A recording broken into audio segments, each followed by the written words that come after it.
விக்கிரவாண்டி தொகுதி இடைத்தேர்தல் முடிவுகள் நாளைக்கு மத்தியானத்துக்குள்ள தெரிஞ்சிரும். யார் டெபாசிட் இழந்திருக்காங்க, யார் முன்னிலையில் நிற்காங்க, யார் வந்து ஜெயிக்க போறாங்க அப்படின்னு எல்லாமே நாளைக்கு மத்தியானத்துக்குள்ளேயே நமக்கு தெரிஞ்சிடும். ஆமா, நாளைக்கு இருக்கிற நிலவரம் இருக்கட்டும், இன்னைக்கு என்ன நிலவரம்? இன்னைக்கு அதிமுக வந்து நாடாளுமன்ற தேர்தலில் ஏன் தோல்வி, என்ன காரணம், என்ன மாதிரியான பிரச்சனைகள்லாம் நடந்திருக்கு அப்படின்னு டீப் டிஸ்கஷன்ல வந்து இறங்கி இருக்காங்க. இபிஎஸ் அவர்களும் இந்த டிஸ்கஷன்ல ஒரு முக்கியமான கருத்துக்கள் எல்லாம் சொல்லியிருக்காரு. கட்சி நிர்வாகிகளுக்கு நிறைய அட்வைஸும் கொடுத்திருக்காரு. அதாவது நம்ம எப்படி தோத்தோம், இனிமேல் தோக்காம இருக்கிறதுக்கு என்ன பண்ணணும் அப்படின்னு சொல்லி அவங்க கிட்டயும் சில கருத்துக்கள்லாம் கேட்டு தெரிஞ்சிருக்காரு. 26 சட்டமன்ற தேர்தலில் எப்படி வியூகம் அளித்து தேர்தல் வெற்றிக்கான உங்க கருத்துக்களை கேட்டாங்க. கூட்டணி நிலவரம், கூட்டணி யார் கூட வைக்கிறது அப்படிங்கிற விஷயத்தில நாங்க முடிவு பண்ணிக்கிறோம். நீங்க என்ன பண்ணணும்னா களத்துல இறங்கி சும்மா ரவுண்டு கட்டி வேலை செய்யணும் அப்படின்னு அவங்களுக்கு ஒரு பூஸ்ட் கொடுக்கிற மாதிரியான எனர்ஜியான விஷயத்தையும் சொல்லியிருக்காரு. ஒரு தொண்டர் சொல்றாருல்ல, பூஸ்ட் கொடுத்தாங்க எங்களுக்கு, நான் கூட ஏதோ குடிக்கிறதுக்கு பூஸ்ட் கொடுத்ததுன்னு நினைச்சேன். இந்த பூஸ்ட் தான் சொல்றாரு. சட்டமன்ற தேர்தலிலே நான் வியூகத்தை அமைத்து தருவேன். அனைத்து இந்திய அண்ணா திராவிட முன்னேற்ற கழகம் தமிழகத்தில் இருக்கக்கூடிய 234 சட்டமன்ற தொகுதியிலும் வெற்றி வாகை சூடும் என்று எங்களுக்கு பூஸ்ட் கொடுத்திருக்கிறார். அவங்க 2026க்கு பிளான் பண்ணிட்டு இருக்காங்க. இந்த எலெக்ஷன்ல நாடாளுமன்ற தேர்தலில் வந்து கூட்டணி கொஞ்சம் ஏதோ சரியில்லை அப்படிங்கறதுனால தான் நாங்க லைட்டா மிஸ் ஆயிட்டோம் அப்படின்னு தொண்டர்கள் ஃபீல் பண்ணுவாங்க போல. கூட்டத்துல இருந்து ஒரு குரலும் வந்திருக்கு. நாங்க வந்து இவ்வளவு போட்டி போய் செகண்ட் இடத்துல வந்திருக்கோம், பெரிய மாற்றுக்கருத்து கிடையாது. சின்ன தொய்வு ஏற்பட்டிருக்கு. கண்டிப்பா இந்த மாதிரி திருத்திக்கிட்டு கண்டிப்பா ஆட்சி அமைப்போம். இன்னைக்கு நடந்து போன பாராளுமன்றத்தில் இருக்கக்கூடிய சிறு சிறு தவறுகளை எல்லாம் நிவர்த்தி செஞ்சு இந்த அடுத்து வரக்கூடிய உள்ளாட்சியிலையும் சட்டமன்றத்திலையும் ஐயா எடப்பாடியார் அமைக்கிற கூட்டணியில திறமையை இன்னும் அதிகப்படியான எங்களுடைய உழைப்பை கொடுத்து 26ல எதிர்கட்சியே இல்லாத ஒரு அதிமுக ஆளுங்கட்சியை அமைப்பதற்கு நாங்கள் உறுதுணையா உயிரை கொடுத்து பாடுபடுவோம். நம்ம வந்து கூட்டணி வந்து நம்ம ஏன் சீமானவர்கள் கூட கூட்டணி வைக்க கூடாது அப்படிங்கிற ஒரு குரல் வந்திருக்கு. அதுக்கு பச்சை கொடி காட்டுற மாதிரி ஒரு சூழ்நிலை இருக்கு அப்படின்னு சொல்றாங்க. ஆமா, பாஜகவோட கூட்டணியை பொறுத்த வரைக்குமே அதுக்கு நோ சான்ஸ் அப்படிங்கிற மாதிரியான டிஸ்கஷன் தான். ரிட் அண்ட் ரைட்டா வந்து நோ தான சொல்லி ஆகணும். ஆமா, அதனால நாம் தமிழர் பக்கம் போலாமா, கூட்டணியை இன்னும் ஸ்ட்ராங் பண்ணலாமா, 2026ல 200க்கு மேல இடங்களை எப்படி பிடிக்கிறது அப்படின்னு வியூகம் எல்லாம் வகுத்துட்டு இருக்காங்க அதிமுக. மேற்கொண்டு இருக்கிற நாம் தமிழர் இவங்க எல்லாம் வந்து எங்களோட இணைஞ்சாங்கன்னா அதிமுக மிகப்பெரிய வழி. சரி, இது இருக்கட்டும். இதுக்கு வந்து அண்ணன் ஒத்துக்குவாரா? அண்ணன் ஒத்துக்கிறாரோ இல்லையோ கொஞ்ச நாளுக்கு அப்புறம் சொல்லுவாரு பச்சை தமிழர் எடப்பாடியார், புரட்சி தமிழர் எடப்பாடியார் அப்படின்னு சொல்லிட்டு ஏதாவது நாளுக்கு அதையே சொல்லி கூட்டணி வச்சாலும் வைக்கலாம், யாருக்கு தெரியும். எங்க அண்ணன் எப்பவுமே வந்து தனிச்சுதான் நிப்பேன் அப்படின்னு சொல்லிட்டு இதனால் வரைக்கும் அப்படிதான் நின்றுட்டு இருக்காரு. இப்ப திடீர்னு கூட்டணி வச்சு அண்ணனுக்கு ஒரு இதாயிராதா? எங்க புதுசா நிறைய பேர் அரசியலுக்குலாம் வர்றாங்க, அதனால நம்மளும் இன்னும் கொஞ்சம் ஸ்ட்ராங் படுத்தணும்னு அண்ணன் புது வியூகத்தையும் அவர் சைட்ல இருந்து வகுக்கலாம் இல்லையா? பார்க்கலாம், இவங்க கூட்டணிக்கு அவங்க போறாங்களா இல்ல அவங்க கூட்டணிக்கு இவங்க போறாங்களா அப்படின்னு பார்த்தா தான் தெரியும். 2026ல தமிழ்நாட்டுல 234 தொகுதியில 200 தொகுதிக்கு மேல எடப்பாடியார் வின் பண்ணுவாரு. ஆமா, அதிமுகவும் நாம் தமிழர் கட்சியும் கூட்டணி வச்சுட்டா தாவேக தலைவர் என்ன பண்ணுவாரு? தாவேக தலைவரையும் கூப்பிட்டு பாப்பாங்க, வாங்க எங்க கட்சிக்கு வாங்க, அண்ணனும் தம்பியும் ஒன்னா சேர்ந்து வந்து ஒர்க் பண்ணலாம் அப்படின்னு ஏதாவது அங்கேயும் ஒரு வெல்கம் போடலாம். இல்லனா அண்ணனோட பாலிசியை தாவேக தலைவர் எடுத்துக்குவார். என்ன பாலிசி? இந்த கதையெல்லாம் சொல்லுவாங்க. கதை சொல்றது இல்ல, தனிச்சு நின்னு போட்டிடுறத இருக்கலாம். கொஞ்ச நாளுக்கு அப்படிதான் இருக்கலாம். ஏன்னா சொல்லியிருக்காங்க கொஞ்ச நாளுக்கு தனித்து தான் போட்டி அப்படின்னு. அதுக்கப்புறம் தான் தெரியும் யார் யார் கூட கூட்டணி. கொஞ்ச நாளா இல்ல கொஞ்சம் வருஷமா இல்ல பல வருஷமான்னு தெரியல. இன்னும் 18 அமாவாசை தான் இருக்குது. 18 அமாவாசை முடிந்தவுடனே அண்ணன் எடப்பாடியார் தமிழகத்துடைய முதலமைச்சராக ஆட்சி கட்டிலே அமர்வார், இது உறுதி. இன்னொரு பக்கம் டிடிவி, ஓபிஎஸ், சசிகலா இவங்க 3 பேரும் வந்து அதிமுகவை ஒருங்கிணைக்கணும், 90% பணிகள் எல்லாம் முடிஞ்சிருச்சு அப்படின்னு சசிகலா அவர்கள் வர சொல்லியிருக்காங்களே, அதை பத்தி மீட்டிங்ல ஏதாவது டிஸ்கஷன்? அதை பத்தி பேசியிருக்காங்க. அவங்க தனியா என்னமோ பேசிட்டு போட்டோம். ஆனா நம்ம அவங்க 3 பேர்த்தையும் இணைக்க கூடாது, ஆனா அவங்களுடைய ஆதரவாளர்களை மட்டும் இணைச்சிக்கலாம் அப்படின்னு ஒரு குரல் வந்திருக்கு. அதெல்லாம் இவங்க தான் இணைஞ்சாதான் ஜெயிக்கின்றதெல்லாம் போய் அது வந்து மாய. இல்ல யாரும் இணைப்பாளர் எங்க தலைவர் பொதுச் செயலாளர் எப்பவுமே வந்து எங்க கட்சி வந்து இப்பவும் பலமா தான் இருக்கு. அதுக்கெல்லாம் அவசியமே கிடையாது, நாங்களே நல்லா இருக்கிறோம், ஒன்னும் பிரச்சனை இல்ல. அது மேல அவங்க முடிவு பண்ணுவாங்க, அதுக்கு எங்க கருத்து. அதெல்லாம் வந்து சேர்ந்து இருந்தாலும் சேர்ந்து நல்ல ஜனங்களுடைய முடிவு. அவங்க எல்லாம் சிங்கிள் ஆள் தான். அவங்க கூட யாரு இருக்காங்க? அதிமுக சொல்றாங்க, சசிகலா நீங்க சொல்றீங்க, இப்ப கூட பொதுச் செயலாளர் போடுறீங்க, நீங்களும் நியூஸ்ல போறீங்க அதிமுக பொதுச் செயலாளர் போடுறீங்க. அவங்க விக்கிரவாண்டி எலெக்ஷன் வந்து அண்ணன் எடப்பாடியார் வந்து வித்ரா பண்ணிட்டாரு, இவங்க போய் நிக்கலாம்ல, நின்று இவங்க ஸ்ட்ரென்த்தை காமிச்சிருக்கலாம்ல. ஓபிஎஸோட முன்னாள் ஆதரவாளர் ஒருத்தர் டெல்லிக்கே போய் பயங்கரமா காரசாரமாலாம் பேசியிருக்காரு. முன்னாள் ஆதரவாளரா? நான் கெஞ்சிற வேலையில விட்டேன், பழைய நான் ஒருங்கிணைக்கணும் இறங்கியாச்சு, மக்கள்கிட்ட போறோம், ரோடு ரோடா போறோம், பழனிசாமி தான் காரணன்றதை தெரு தெருவா சொல்ல போறோம். இது பெரிய அழிவை நோக்கி போய்விடும். ஓ, நீங்க புகழேந்தி அவர்களை சொல்றீங்க. ஆமா, இவர் எதுக்கு முதல்ல டெல்லி போனாரு? எலெக்ஷன் கமிஷன் விஷயமாவா இல்ல வந்து தேர்தல் கூட்டணி சம்பந்தமாவா? எதுக்கு போனாரோ என்னமோ தெரியாது, ஆனா பயங்கரமா கோவத்துல இருக்காரு அப்படின்னு மட்டும் தெரியுது. நாடாளுமன்றத்தில் 0ன்னு போயிடுச்சு. நம்ம உரிமைகளை சொல்ல இங்க எம்பி கிடையாது, நமது பிரச்சனைகளை எடுத்துரைக்க ஒரு எம்பி கிடையாது. 40ன்னு சொன்னிச்சு திராவிட முன்னேற்ற கழகம், அடிச்சு நொறுக்கிட்டு 40 வந்துட்டாங்க. நம்ம செஞ்ச தப்பு கையில ஓபிஎஸ் கையில பிஜேபி பேனரை பிடிச்சிட்டு போனதான். இல்லனா அவர் ஒருத்தர் ஜெயிச்சிருப்பாங்க. தேனியை விட்டு கொடுக்காம இருந்தா தேனியில ஜெயிச்சிருப்பார். என்னதான் நாங்க முயற்சி செஞ்சாலும் இந்த எடப்பாடி பழனிசாமி அவர்கள் கட்சியை ஒண்ணு சேரவே விட மாட்டேங்கிறாரு அப்படின்னு சொல்லி அவரோட மனக்குமுறல குமுறுன்னு குமுறி இருக்காரு. வேற வழியே கிடையாது. ஏன்னா உங்களுக்கு கொடுக்குற வரைக்கும் டைம் கொடுத்தாச்சு, லெட்டர் எழுதியாச்சு, கேட்டாச்சு. இதுல யார் யாருக்கு பங்குன்னு தோல் உரிச்சு காமிச்சிடும். ஆகவே இந்த நிலை ஏற்பட்டிருக்கிறது. இதற்கு நாங்கள் காரணம் அல்ல, தொடர்ந்து முயற்சிக்கிட்டு தான் இருக்கோம். கட்சியை இணைச்சு நல்லபடியா போங்கப்பான்னா முடியாது, ரூல்ட் அவுட், அவங்களோட சேர முடியாது. என்ன சார் அர்த்தம் இது? புகழேந்தி அவர்கள் இபிஎஸ்க்கு எதிராக பேசினாலுமே ஒரு விஷயத்துல மட்டும் ஆதரவா ஒத்து போயிருக்காருங்க. சார் என்ன பொறுத்த வரைக்கும் தனியா கேட்டீங்கன்னா பாரதிய ஜனதா கட்சியோடு கூட்டணி வேண்டாம் என்பது என்னுடைய நிலைப்பாடு.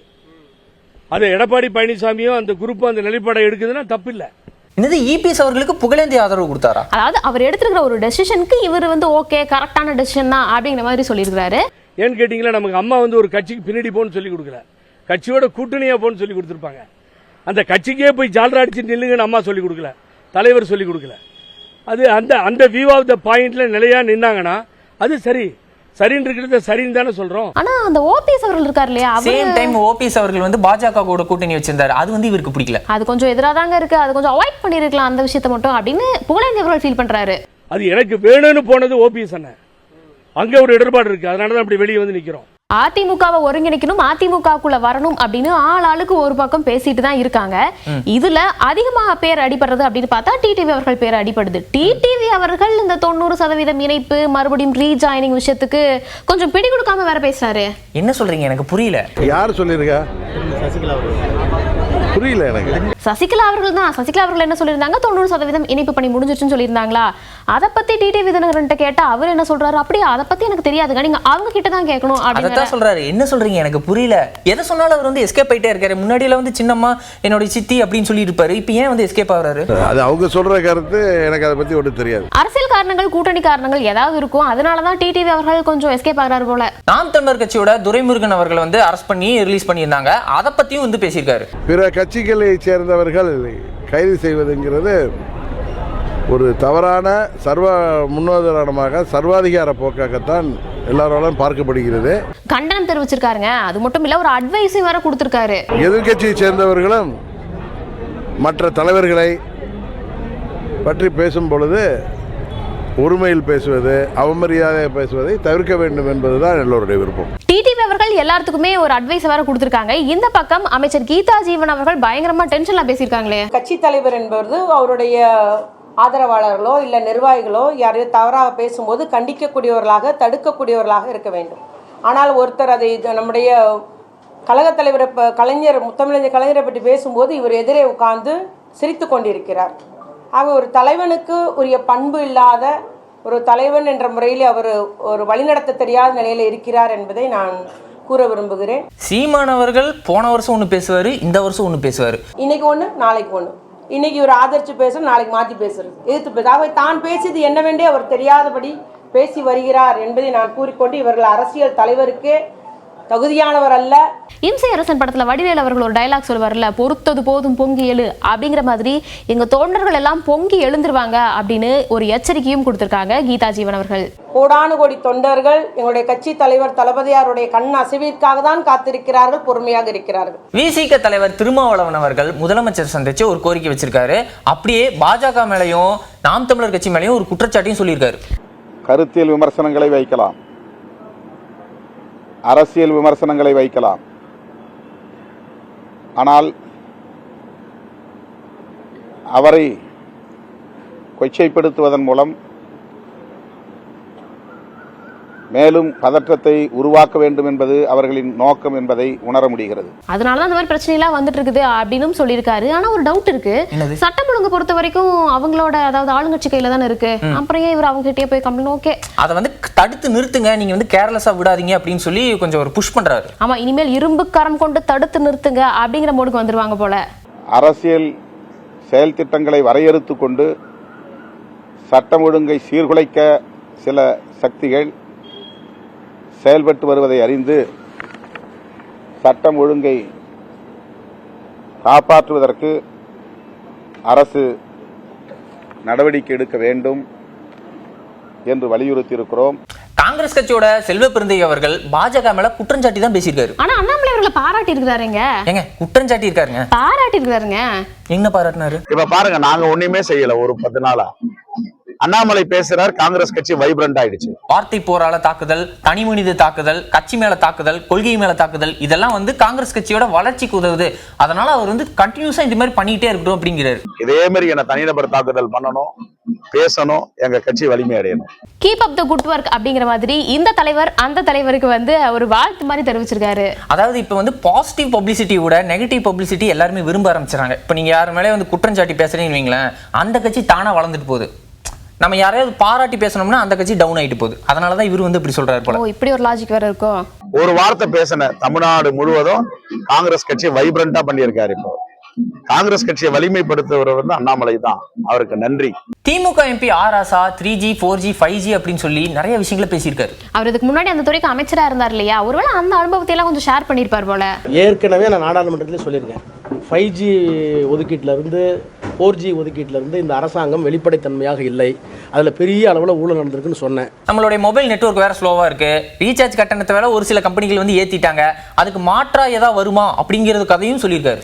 என்றைக்காவது ஒரு நாள் ஆட்சி மாறும்போது நிச்சயமா சொல்றேன், அதுல ஒரு பெரிய ஊழல் நடந்திருக்குன்னு ஏற்கனவே சொல்லிட்டு இருக்கோம். அதனாலதான் தொலைத்தொடர்பு துறை இவ்வளவு மோசமா போயிட்டு இருக்கு. அப்ப சிம் கார்டு பிளான் எதுவும் மாத்தலாமா? பட்ஜெட் வரைக்கும் வெயிட் பண்ணுவாங்க, அதுக்கப்புறம் என்ன பண்ணலாம்னு ஒரு டெசிஷன் எடுப்போம். அநேகமா BSNL வித்துருவாங்க, எல்லாம் ஏற்கனவே ஏர் இந்தியா வித்துட்டாங்க, இப்ப BSNL பேசிட்டு இருக்காங்க. 2G 3G 4G 5G இதுல எந்த பிரச்சனை வந்தாலும் எந்த பிரச்சனையும் வராம மக்கள் கிட்ட நேரடியா போய் சேர்ற ஒரே ஜி நம்ம இடிதாங்கி ஜி தான். ஆனால் ஒன்றை மட்டும் கூறிக்கொள்ள ஆசைப்படுகிறேன், அரசியலில் இடைத்தேர்தல் என வருவது வழக்கமான ஒன்றுதான்.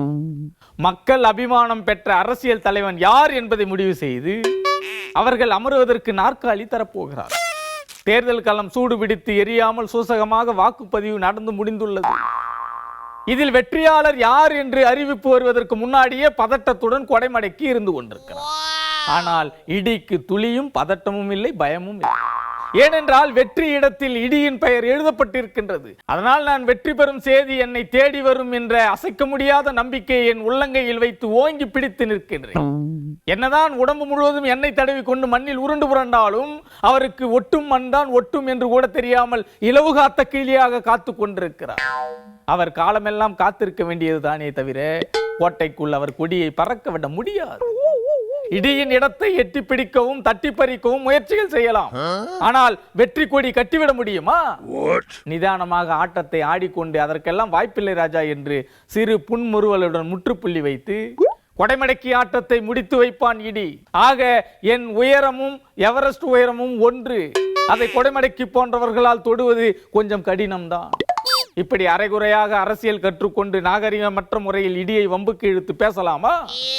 அவர் என்னதான் செட்டப்பை மாத்தினாலும் கெட்டப்பை மாத்தினாலும் அரசியலை விட்டு அவுட் ஆவது நிச்சயம் என்று அவர் அபிமான தொண்டர்கள் முதல் குண்டர்கள் வரையிலும் இந்த சலசலப்பு இடியின் காதுகளில் சத்தமாக கேட்கின்றது. ஆக அரசியல் களத்தில் இடியுடன் யுத்தம் செய்பவர்களுக்கு தோல்வியை கொடுத்து வெற்றியை தலைக்கு கிரீடமாக சூட்டிக் கொள்வான் இடி என்பதை உறுதியாக கூறிக்கொண்டு விடைபெறுகின்றேன். நன்றி, வணக்கம்.